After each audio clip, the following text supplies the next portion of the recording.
పెద్ద కుటుంబం నుంచి, మంచి కుటుంబం నుంచి, గౌరవప్రదమైన కుటుంబం నుంచి వచ్చిన ఆడార్ కిషోర్ కుమార్ గురించి మనం చెప్పాల్సి వచ్చినప్పుడు, ఈరోజు రాజకీయాల్లో చదువులు తక్కువగా ఉంటారు.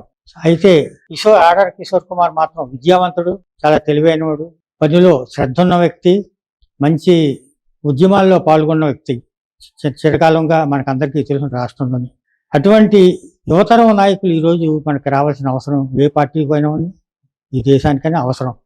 ఈరోజు కేంద్రంలో కూడా రాజీవ్ గాంధీ వాళ్ళు యువతరానికి ప్రతినిధులుగా ఉన్నారు. అలాగే మన రాష్ట్రంలో కూడా ఒక యువనేత మన రాష్ట్రాన్ని సీఎంగా పరిపాలిస్తున్నారు. అతని మంచి చెడ్డల విషయం నేను ప్రస్తావించదలుచుకోలేదు, కానీ యువతరం రావాల్సిన అవసరం మాత్రం ఈరోజు ఉంది. యువతరంలో కూడా ఇటువంటి చాలా యంగ్ రక్తం అనేది కిషోర్ కుమార్లో ఉంది. ఆయన ఎటువంటి సమర్థనీయమైన ఎటువంటి సమర్థతతో పనిచేయగలడు అనేది ఇటీవల మనకి రాష్ట్రంలో ప్రజలు కొంతమంది తెలిసే ఉంటుంది.